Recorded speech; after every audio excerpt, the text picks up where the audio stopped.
But one of the issues that really overshadowed this general conference was the vote in regards to women's ordination.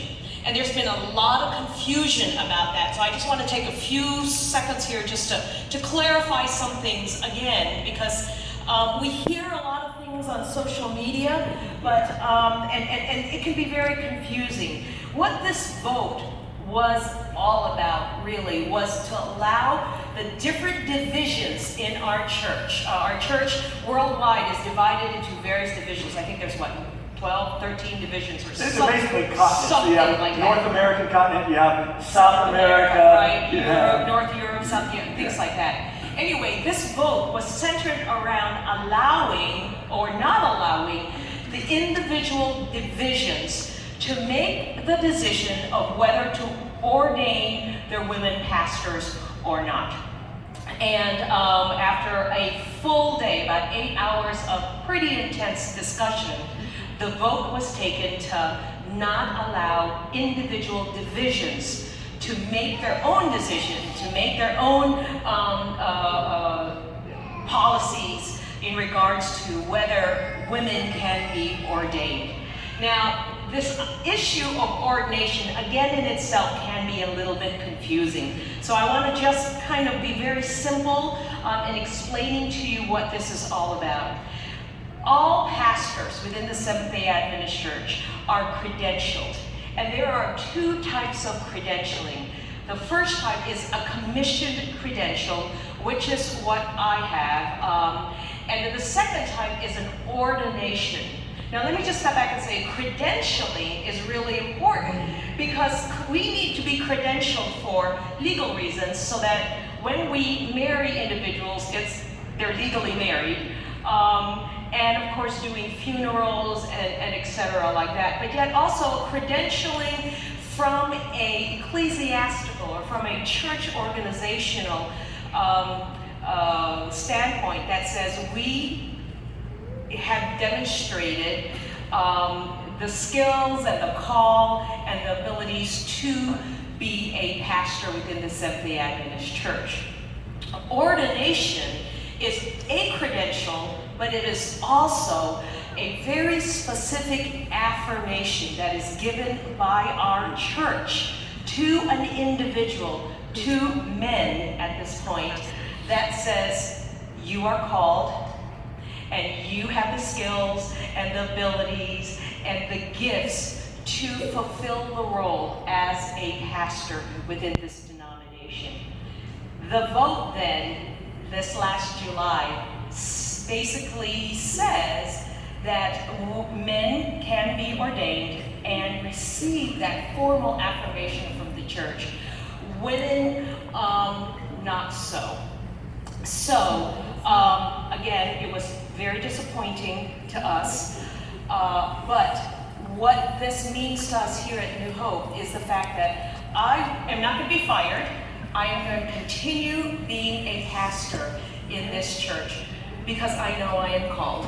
And you have affirmed me in my call. And I want to thank you so very much for that. But I also want to share something with you, a very significant event here in the life of our church. Pastor Mike received his ordination a number of years ago. like 25. Okay, like 25. I'm just giving you the benefit of the doubt, okay? But he received his ordination. I'm like 35, so it was very early. Very early, right? So he received his ordination. And again, the ordination is an ecclesiastical affirmation that people within our organization and our church see his call to the pastoral ministry. Pastor Mike has made a decision, and this decision that flows from a conviction of his heart that he is going to be letting go of his ordination credentials and instead accepting a commissioned credential, which is what I have and which is what Pastor Jason has, because a few years ago when Pastor Jason was given the chance to receive ordination, he chose not to until women can have that same right also. So Pastor Mike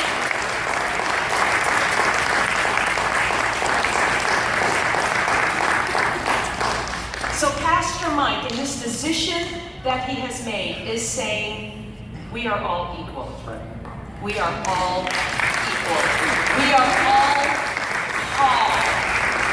And I just want to speak just personally with you, church family, about what this means to me personally.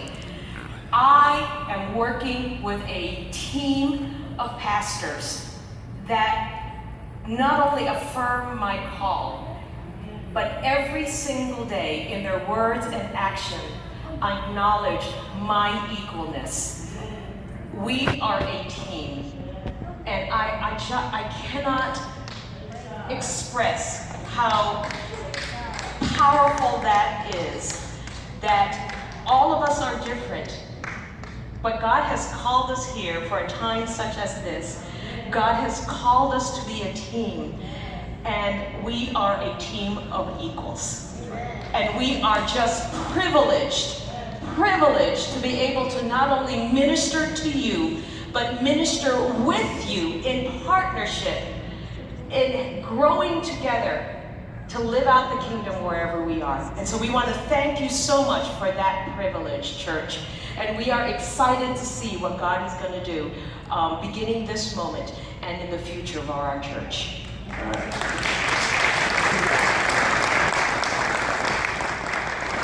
So that was kind of not only July, but actually just a couple of weeks ago that change took place. So we just wanted to share it with you. You know, as I've thought about it, I can't do anything about people in other parts of the world and how they see Pastor Ann or other female pastors. I can't do anything about that. But I can do something on my part for her and for others to know that we are equal. And that is to say, make me just like her. I can do that. And so that's one of the main reasons I've done this. And I want to encourage other people to think about just the implications of the reality that God gets to call whoever he wants to call.